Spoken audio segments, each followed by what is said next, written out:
I can even make money in the future by using this. Who knows?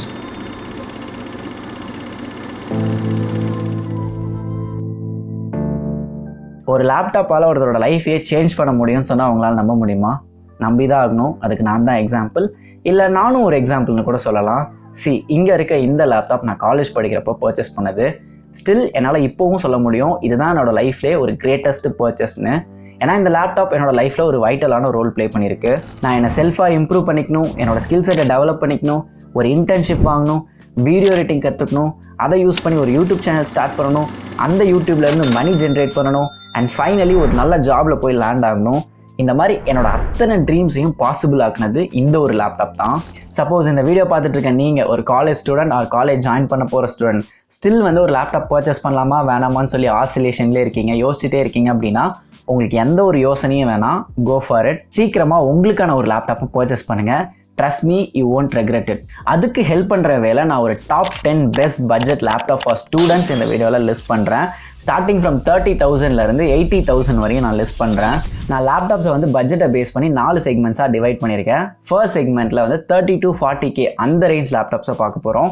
And second செக்மெண்ட்டில் 40 to 50K, then third செக்மெண்ட்டில் 50 to 60K, then final செக்மெண்ட்டில் 60 to 80K வரையுமான லேப்டாப்ஸை பார்க்க போகிறோம். By any chance நீங்கள் வந்து 80Kக்கு மேலே laptop purchase பண்ண போகிறீங்க அப்படின்னா என்னோட பர்சனல் சஜஷன் ஒரு பிசி பில்ட் பண்ண சொல்லிடுவேன். ஏன்னா நீங்கள் என்ன தான் ஹை எண்டில் நீங்கள் 80Kக்கு மேலே போய் ஒரு லேப்டாப் பர்ச்சேஸ் பண்ணாலுமே ஒரு பிசியோட பர்ஃபார்மன்ஸ்க்கு அது ஈடாகாது. ஸோ என்னோட சஜஷன் ஒரு பிசி பில்ட் பண்ண சொல்லுவேன். உங்களுக்கு போர்ட்டபிலிட்டி பிரச்சனை இல்லாத வரையும் ஒரு பிசி பில்ட் பண்ணுறது ஒரு பெட்டரான idea. And now coming to the first segment 30 to 40K budget laptops. இந்த செக்மெண்ட்டில் நம்ம 3 லேப்டாப்ஸ் பார்க்க போகிறோம். இந்த 3 லேப்டாப்ஸுமே யூ சீரிஸ் ப்ராசஸரை பேஸ் பண்ணி தான் இருக்க போகுது. ஏன்னா நம்ம 30 to 40K பட்ஜெட்னு பார்க்கும்போது நமக்கு ஒரு என்ட்ரி லெவல் லேப்டாப் தான் கிடைக்கும். அதில் நமக்கு யூ சீரிஸ் ப்ராசஸர் தான் வரும். யூ சீரிஸோட மீனிங் என்னன்னு பார்த்தீங்கன்னா அல்ட்ரா லோ பவர் ப்ராசஸர்னு சொல்லுவோம். இதோட டார்கெட் ஆடியன்ஸ் யாருன்னு பார்த்தீங்கன்னா எவ்ரிடே டாஸ்க் பண்ணுறவங்க, ப்ரொடக்டிவிட்டிக்காக யூஸ் பண்ணுறவங்க அண்ட் கோடிங்காக யூஸ் பண்ணுறவங்களுமே இதை யூஸ் பண்ணலாம். இதுதான் பெஸ்ட் இந்த மார்க்கெட்டான்னு கேட்டிங்கன்னா கிடையாது. But it can do the job. கோடிங்கும் இதில் பண்ண முடியும். அப்படிப்பட்ட ஒரு லேப்டாப் தான் இந்த லேப்டாப். அண்ட் இதில் உங்களுக்கு ஒரு அட்வான்டேஜ், யூ சீரிஸ் ப்ராசஸர் போகும்போது ஒரு அட்வான்டேஜ் என்னவாக இருக்குன்னு பார்த்தீங்கன்னா இங்கே வந்து லோ பவருங்கிறனால உங்களுக்கு பேட்டரியோட லைஃப் வந்து கொஞ்சம் ஜாஸ்தியாக வரும் மற்ற லேப்டாப்ஸை கன்சிடர் பண்ணும்போது. ஸோ ஃபர்ஸ்ட் லேப்டாப் இந்த லிஸ்ட் இஸ் அசூஸோட விவோபுக் Go 15. இதில் உங்களுக்கு ப்ராசஸர்னு பார்த்தீங்கன்னா AMDயோட Ryzen 5 quad core ப்ராசஸர் வருது.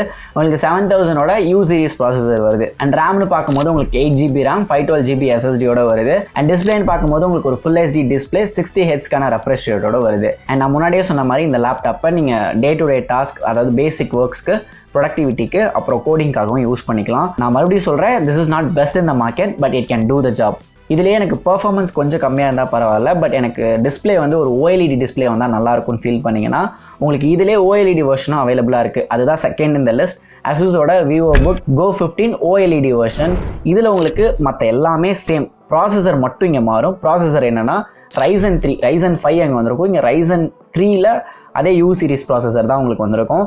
அண்ட் ப்ரைஸ்ன்னு பார்க்கும்போது 2 லேப்டாப்போட ப்ரைஸுமே ஒரே ப்ரைஸ் தான். அரௌண்ட் 36,000 வந்து இந்த 2 லேப்டாப்ஸுமே வருது. உங்களுக்கு OLED டிஸ்பிளே வேணும்னா நீங்கள் இதை கன்சிடர் பண்ணிக்கலாம். இல்லை எனக்கு Ryzen 5 ப்ராசஸர் தான் வேணும் அப்படின்னா நீங்கள் ஃபர்ஸ்ட் லேப்டாப்பை கன்சிடர் பண்ணிக்கலாம். Go 15 LED, அவ்வளோதான் டிஃப்ரென்ஸ். தேர்ட் லேப்டாப் இந்த லிஸ்ட் இஸ் ஏசரோட Aspire Lite. இங்கே உங்களுக்கு ப்ராசஸர்னு பார்க்கும்போது இன்டலோட Core i3 13th Gen you series processor தான் வருது. இங்கே உங்களுக்கு மேஜரான டிஃபரன்ஸ் என்னன்னா இந்த லேப்டாப்பில் உங்களுக்கு 16GBக்கான RAM கிடைக்குது அண்ட் 512GBக்கான SSD அண்ட் ஒரு ஃபுல் HD டிஸ்பிளேயோட உங்களுக்கு இந்த லேப்டாப் கிடைக்குது. இந்த லேப்டாப்போட ப்ரைஸ்ன்னு பார்த்தீங்கன்னா மற்ற 2 லேப்டாப்போட இந்த லேப்டாப் கொஞ்சம் ப்ரைஸ் கம்மி தான். 34,000க்கு இந்த லேப்டாப்பை நீங்கள் பர்ச்சேஸ் பண்ணிக்கலாம். செகண்ட் செக்மெண்ட்டில் நம்ம 40 to 50Kக்கான பட்ஜெட் லேப்டாப்ஸை பார்க்க போகிறோம். இந்த செக்மெண்ட்டில் ஃபர்ஸ்ட் இருக்க லேப்டாப் நீங்கள் ஒரு டெல் லவர்ஸ் அப்படின்னா உங்களுக்கான லேப்டாப். ஏன்னா டெல் கிட்ட இருந்து Inspiron 3535 அப்படிங்கிற மாடலில் லிஸ்ட் பண்ணியிருக்கேன். இந்த லேப்டாப்பில் உங்களுக்கு ப்ராசஸர்னு பார்க்கும்போது AMDயோட Ryzen 5 7000 series you series processor தான் வருது. ரேம்னு பார்க்கும்போது 16GB RAM 512GBக்கான SSDயோட உங்களுக்கு கிடைக்குது. டிஸ்பிளேன்னு பார்க்கும்போது ஒரு full HD display 120Hz refresh ரேட்டோட உங்களுக்கு கிடைக்குது. அண்ட் MS Officeோட 2024 வெர்ஷனும் இதில் அவைலபிளாக இருக்குது. இதோட ப்ரைஸ்னு பார்த்தீங்கன்னா அரௌண்ட் 43,000 வருது. என்ன ப்ரோ இதுவும் யூ சீரிஸ் ப்ராசஸர் தானே, அப்புறம் ஏன் வந்து இது 40 to 50K செக்மெண்ட் குள்ளார வச்சிருக்கீங்கன்னு கேட்டிங்கன்னா இங்கே தான் அந்த பிராண்ட் வேல்யூங்கிற கான்செப்ட் வருது. நீங்கள் டெல்லுன்ற அந்த ஒரு பிராண்டுக்காக பே பண்ணுறீங்க அப்படின்னா எக்ஸ்ட்ராவாக 7,000 பே பண்ணுற மாதிரி இருக்கும். இல்லை ப்ரோ எனக்கு பிராண்டெல்லாம் முக்கியம் இல்லை, எனக்கு பெர்ஃபார்மன்ஸும் ஸ்பெசிஃபிகேஷன்ஸ் தான் முக்கியம் அப்படின்னு சொன்னீங்கன்னா நெக்ஸ்ட் வர லேப்டாப்பை நீங்கள் கன்சிடர் பண்ணி பார்க்கலாம். ஏசர் கிட்ட இருந்து ஆஸ்பயர் லைட் அப்படிங்கிற மாடல். இந்த மாடலில் உங்களுக்கு இன்டெலோட core i5 12 Gen H series processor வருது. ஹெச்கான மீனிங் ஹை பர்ஃபார்மன்ஸ். இந்த ஹெச் சீரிஸ் ப்ராசஸர் எல்லாமே கம்பேரிட்டிவ்லி யூ சீரிஸ் ப்ராசஸரை விட நல்லா பர்ஃபார்ம் பண்ணும், ஹையாக பர்ஃபார்ம் பண்ணும். மீனிங் நீங்கள் லைட் வெயிட்டான கேம்ஸும் பேசிக் லெவல் எடிட்டிங்கும் இந்த லேப்டாப்ஸை யூஸ் பண்ணிக்கலாம். இதில் உங்களுக்கு 16 GB ரேமும் 1 TB SSDயும் கிடைக்குது. நீங்கள் ஸ்டோரேஜ் வந்து நிறைய எதிர்பார்க்குற ஒரு ஆள், நிறைய சாஃப்ட்வேர் அப்ளிகேஷன்ஸை வந்து நான் இன்ஸ்டால் பண்ணுன்ற மாதிரி இருந்தீங்கன்னா இந்த லேப்டாப் உங்களுக்கு ஒரு பெஸ்ட்டான சாய்ஸாக இருக்கும். இதோட ப்ரைஸ்னு பார்க்கும்போது உங்களுக்கு 48,000 வந்து வருது. தேர்ட் லேப்டாப் இந்த செக்மெண்ட்டில் லெனோவா கிட்ட இருந்து ஐடியாபேட் Slim 3. இதில் உங்களுக்கு ப்ராசஸர் அதே சேம் ப்ராசஸர் இன்டெலோட core i5 12 Gen H series processor தான் உங்களுக்கு வருது. ரேம்னு பார்க்கும்போது 16 GB ரேமும் 512 GB SSDயும் கிடைக்குது. டிஸ்பிளே உங்களுக்கு ஒரு full HD display and 3 months gaming பாஸும் இந்த லேப்டாப்போட வருது.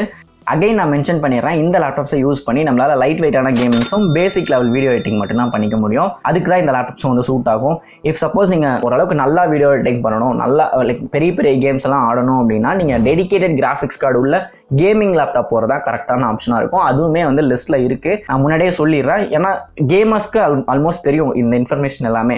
சப்போஸ் நீங்கள் வந்து ஜென்ரலாக வந்துட்டு வந்திருந்தீங்க அப்படின்னா நான் உங்களுக்காக தான் சொல்கிறேன். டெடிகேட்டட் கிராஃபிக்ஸ் கார்டு இருந்தால் மட்டும்தான் நமக்கு வீடியோ எடிட்டிங்கும் சரி கேமிங்கும் சரி நமக்கு நல்ல பர்ஃபார்மன்ஸ் கிடைக்கும். பட் ஒரு டிஸ்அட்வான்டேஜ் என்னன்னா இந்த லேப்டாப்ஸை கன்சிடர் பண்ணும்போது நமக்கு அங்கே பர்ஃபார்மன்ஸ் ஜாஸ்தி அப்படிங்கிறதுனால கேமிங் லேப்டாப்பில் பேட்டரி வந்துட்டு லாங் லாஸ்டிங்காக இருக்காது. நம்ம எப்பயுமே ஒரு சார்ஜரோட சுற்றுற மாதிரி இருக்கும் அண்ட் வெயிட்டும் ஜாஸ்தி. அதுக்கெலாம் உங்களுக்கு ஓகே அப்படின்னா நீங்கள் கேமிங் லேப்டாப்பை கன்சிடர் பண்ணிக்கலாம்.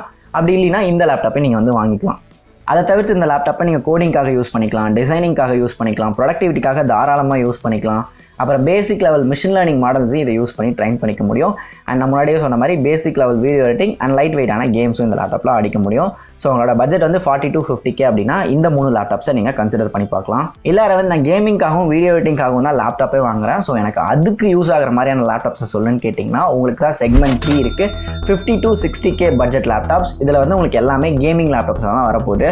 இந்த லிஸ்ட்டில் ஃபர்ஸ்ட் இருக்க லேப்டாப்னு பார்த்தீங்கன்னா லெனோவா கிட்ட இருந்து LOQ இன்டெலோட core i5 12 generation HX series processor வந்து உங்களுக்கு வருது. HXக்கான meaning extreme performance. H series ப்ராசஸரை கம்பேர் பண்ணும்போது HX சீரிஸில் வர ப்ராசஸர் வந்து கொஞ்சம் பர்ஃபார்மன்ஸ் ஜாஸ்தியாக இருக்கும். லைக் U அதுக்கப்புறம் H அதுக்கப்புறம் HX அந்த மாதிரின்னு வச்சுக்கோங்களேன். இதில் உங்களுக்கு கிராஃபிக்ஸ் கார்டுன்னு பார்க்கும்போது NVIDIAவோட RTX 2050 4GB கிராஃபிக் கார்டு வந்து உங்களுக்கு வருது. ரேம்னு பார்க்கும்போது 12GB ரேமும் 512GB SSDயும் இந்த லேப்டாப்பில் உங்களுக்கு இருக்குது. அண்ட் இதோட டிஸ்பிளே பார்த்தீங்கன்னா உங்களுக்கு 144 Hz ரெஃப்ரெஷ் ரேட்டோட வருது. அண்ட் இந்த லேப்டாப்லேயும் உங்களுக்கு 3 months கேமிங் பாஸ் அவைலபிளாக இருக்குது. இந்த பர்டிகுலர் லெனோவோ LOQவோட மாடல் ப்ரைஸ் என்னன்னு பார்த்தீங்கன்னா இந்த வீடியோ மேக் பண்ணிட்டு இருக்கேன் இந்த டைமில் இது வந்து 57,000 இல்லை 56,600 ருபீஸ்க்கு உங்களுக்கு அவைலபிளாக இருக்குது. அண்ட் நான் இப்போ மென்ஷன் பண்ண எல்லா லேப்டாப்க்கான லிங்க்ஸுமே நான் அஃபிலியேட்டட் லிங்க்ஸ் வந்து கீழே கொடுத்துருக்கேன்.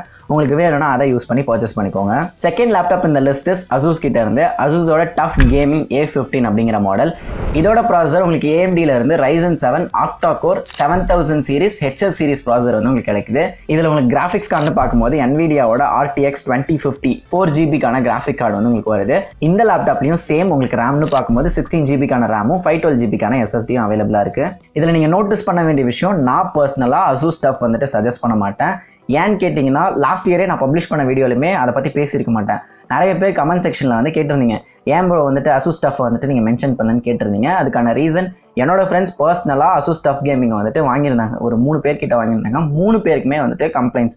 ஒருத்தனுக்கு வந்து கீபோர்டு வந்துட்டு இதாகிடுச்சு, இன்னொருத்தனுக்கு டிஸ்பிளேல ஏதோ ப்ராப்ளம் வந்துச்சு, மூணாவதாக ஒருத்தவனுக்கு கீபோர்டில் இருக்க அந்த லைட் இருக்கும் இல்லையா, அந்த RGB லைட், அது கூட பிரச்சனை இல்லைன்னு வச்சுக்கோங்க, இதை கூட விட்டுறலாம். மற்ற ரெண்டுமே பெரிய இஷ்யூ. அதில் ஒருத்தனுக்கு ஸ்க்ரீனில் அந்த ப்ராப்ளம் வந்துச்சுன்னு சொன்னோம் இல்லையா, அவனுக்கு நாளைக்கு முடியுது வாரண்டி, இன்னைக்கு வந்துட்டு அந்த இஷ்யூ வந்துருச்சு. சப்போஸ் ஒரு நாள் தள்ளி போயிருந்துச்சு அப்படின்னா இவனோட பாக்கெட்ல இருந்து மணி ஸ்பெண்ட் பண்ணியிருக்கணும். ஸோ நான் எனக்கு தெரிஞ்சே அந்த லேப்டாப் வந்துட்டு இந்த இஷ்யூஸ் இருக்குன்றப்போ நான் ஏன் அதை சஜஸ்ட் பண்ணணும்னு சொல்லிட்டு தான் நான் லாஸ்ட் இயர் வந்து மென்ஷன் பண்ணல. பட் நிறைய பேர் கேட்டிங்க அப்படின்றதுக்காக நான் இந்த இயர் வந்து அதை மென்ஷன் பண்ணியிருக்கேன். மேபி இப்போ அதை ஃபிக்ஸ் பண்ணியிருக்கலாம் அவங்க. ஸோ என்னோட பர்சனல் ரெக்கமெண்டேஷனில் நான் வந்து டஃப்பை சஜஸ்ட் பண்ண மாட்டேன். பட் உங்களுக்கு ஆனால் காஸ்ட் வைஸ் பார்க்கும்போது டஃப் வந்துட்டு ஒரு நல்ல ஆப்ஷனாக இருக்கும். நீங்கள் மற்ற லேப்டாப்ஸ் கன்சிடர் பண்ணும்போது டஃபோட ஸ்பெக் வந்து எல்லாமே ஜாஸ்தியாக இருக்கும். ப்ரைஸ் வந்து பார்த்தீங்கன்னா கரெக்டான ப்ரைஸாக இருக்கும். அப்படி பார்க்குறப்போ டஃப் வந்து ஒரு நல்ல லேப்டாப். பட் இந்த சின்ன சின்ன இஷ்யூஸ் இருக்குது, அதெல்லாம் உங்களுக்கு ஓகே அப்படின்னா நீங்கள் டஃப் வந்துட்டு போய்க்கலாம். இந்த லேப்டாப்க்கான ப்ரைஸ்னு பார்த்தீங்கன்னா உங்களுக்கு அரௌண்ட் 57,000க்கு அவைலபிளாக இருக்குது. உங்களுக்கு வேணும்னா பர்ச்சேஸ் பண்ணிக்கலாம். இல்லைனா இதுக்கு ஆல்டர்னேட்டாக நீங்கள் ஏசரோட ஏஎல்ஜி மாடல் கூட செக் பண்ணி பார்க்கலாம். இதே ஸ்பெக்கோட தான் வரும். நான் அதுக்கான லிங்க்குமே டிஸ்கிரிப்ஷனில் கொடுக்குறேன், செக் பண்ணி பாருங்கள். தேர்ட் லேப்டாப் இந்த செக்மெண்ட் ஹெச்பி கிட்ட இருந்து ஹெச்பியோட விக்டஸ். இந்த 5060 செக்மெண்ட்லேயே உங்களுக்கு RTX 3050 கிராஃபிக் கார்டு உள்ள ஒரு லேப்டாப்னா இந்த ஹெச்பி விக்டஸ் லேப்டாப் தான். இதில் உங்களுக்கு ப்ராசஸர்னு பார்க்கும்போது Ryzen 5 5000 சீரிஸ் H சீரிஸ்க்கான ப்ராசஸர் வந்து உங்களுக்கு வருது. ரேம்னு பார்க்கும்போது உங்களுக்கு 16GB ரேமும் 512GB SSDயும் வருது. அண்ட் இந்த கேமிங் லேப்டாப்பில் உங்களுக்கு MS ஆஃபீஸும் வந்துருது. டிஸ்பிளே வைஸ் பார்க்கும்போது உங்களுக்கு ஒரு ஃபுல் HD 144Hz ரெஃப்ரெஷ் ரேட்டோட வந்து உங்களுக்கு வருது. இதோட ப்ரைஸ்னு பார்க்கும்போது உங்களுக்கு அரௌண்ட் 60,000. இந்த வீடியோ எடுத்துட்டு இருக்க டைமில் 60,000 இந்த லேப்டாப் அவைலபிளாக இருக்குது. இந்த செக்மெண்ட்ல இது வந்து ஒரு நல்ல லேப்டாப். இதையுமே நீங்க வந்து கன்சிடர் பண்ணி பார்க்கலாம். The final and fourth segment 60 to 80K budget laptops. Bro gamers and video editors பார்த்துட்டு இருந்தீங்க அப்படின்னா உங்களுக்கான செக்மெண்ட் தான் இந்த செக்மெண்ட். இந்த செக்மெண்ட்ல இருக்க ஃபர்ஸ்ட் லேப்டாப் ஏசர் கிட்ட இருந்து Nitro V15 அப்படிங்கிற மாடல். இந்த மாடல்ல உங்களுக்கு Ryzen 7 7000 சீரிஸ் ஆக்டா கோர் உள்ள ப்ராசஸர், அதாவது 8 கோர் உள்ள ப்ராசஸர் வந்து உங்களுக்கு கிடைக்குது. இதில் உங்களுக்கு 6GB RTX 3050 கிராஃபிக் கார்டு வந்து உங்களுக்கு கிடைக்குது. ரேம்னு பார்க்கும்போது சேம் 16GB ரேமும் 512GB SSDயும் கிடைக்குது. டிஸ்பிளே வைஸ் பார்க்கும்போது உங்களுக்கு ஃபுல் HD 144Hz ரெஃப்ரெஷ் ரேட்கான டிஸ்பிளே வந்து உங்களுக்கு கிடைக்குது. இதோட ப்ரைஸ்னு பார்க்கும்போது இப்போ வந்து அரௌண்ட் 68,000க்கு இந்த லேப்டாப் அவைலபிளாக இருக்கு. இதிலே வந்து 4050 அந்த வேரியண்ட்டும் வந்து அவைலபிளாக இருக்கு. அது வந்து பார்த்தீங்கன்னா உங்களுக்கு 78,000 வருது, ஒரு 10,000 டிஃபரன்ஸ் வருது. இது 3050, அது 4050. உங்களுக்கு எது வேணுமோ அதுபடி உங்களோட சாய்ஸை டிசைட் பண்ணிக்கோங்க. Next laptop Dell gaming G15. இதில் உங்களுக்கு ப்ராசஸர்னு பார்க்கும்போது இன்டெலோட 13th gen i5 13th gen HX ப்ராசஸரோட உங்களுக்கு வந்து வருது. இதோட கிராஃபிக் கார்டுன்னு பார்க்கும்போது same 6GB RTX 3050 graphic card வந்து உங்களுக்கு வருது. 16GB ரேமும் 512GB SSDயும் வருது. டிஸ்பிளே பார்க்கும்போது உங்களுக்கு 144Hz ரெஃப்ரெஷ் ரேட் கிடையாது, 120Hz ரெஃப்ரெஷ் ரேட் மட்டும் தான் இந்த லேப்டாப்ல அவைலபிளாக இருக்கு. இந்த டெல் கேமிங் G15ஓட ப்ரைஸ்னு பார்க்கும்போது உங்களுக்கு 71,249 ரூபீஸ்க்கு இப்போ வந்து அவைலபிளாக இருக்கு. இந்த லேப்டாப்புமே ஒரு நல்ல லேப்டாப், கன்சிடர் பண்ணி பார்க்கலாம். தேர்ட் லேப்டாப் அசஸோட டஃப் கேமிங் தான். டஃப் கேமிங் A15 இந்த மாடல். இதில் வந்து உங்களுக்கு Ryzen 7 7000 சீரிஸ் HS ப்ராசஸரோட உங்களுக்கு வந்து வருது. கிராஃபிக் கார்டு வந்து சேம் RTX 3050 கிராஃபிக் கார்டு தான், 6GB கிராஃபிக் கார்டு. அண்ட் ரேம்னு பார்க்கும்போது 16GB RAM 512GB SSD. Display உங்களுக்கு ஒரு full HD display with 144Hz refresh ரேட்டோட வந்து உங்களுக்கு கிடைக்குது. அண்ட் MS ஆஃபீஸ் இதுலையுமே அவைலபிளாக இருக்கு. அண்ட் இதோட ப்ரைஸ்னு பார்க்கும்போது அரௌண்ட் 67,000க்கு இந்த லேப்டாப் இப்போ அவைலபிளாக இருக்கு. ஃபைனல் அண்ட் ஸ்பெஷல் மென்ஷன், நீங்கள் வந்து ஒரு ஆப்பிள் கண்ணியாக இருந்தீங்க அப்படின்னா ஆப்பிளோட மேக்புக் ஏர் M1 சிப் உள்ள லேப்டாப் வந்துட்டு அரௌண்ட் 59,000க்கு வந்துட்டு அவைலபிளாக இருக்குது. இதோட ரேம் இங்கே மென்ஷன் பண்ணியிருக்கிறது பார்த்தீங்கன்னா 8GB ரேமும் 256GB SSDயோட அவைலபிளாக இருக்குது இந்த ப்ரைஸ் ரேஞ்சுக்கு. நீங்கள் ஆப்பிள் ப்ராடக்ட் தான் உங்களுக்கு வேணும் அப்படின்னா நீங்கள் இதையுமே வந்து கன்சிடர் பண்ணி பார்த்துக்கலாம். அண்ட் நான் இப்போ ஷேர் பண்ண எல்லா லேப்டாப்ஸ்க்கான அஃபிலியேட்டட் லிங்க்ஸுமே நான் வந்துட்டு கீழே ப்ரொவைட் பண்ணுறேன். உங்களுக்கு வேணும்னா அதை யூஸ் பண்ணி பர்ச்சேஸ் பண்ணிக்கோங்க. ஐ ஹோப் இந்த வீடியோ உங்களோட ஐடியல் லேப்டாப்பை சூஸ் பண்ணுறதுக்கு ஹெல்ப்ஃபுல்லாக இருந்திருக்கும்னு நம்புகிறேன். அண்ட் இதே மாதிரி நெக்ஸ்ட் ஒரு நல்ல வீடியோவில் வந்து உங்களை மீட் பண்ணுறேன். Until then, signing off. This is Aravan. Do inspire. Bye.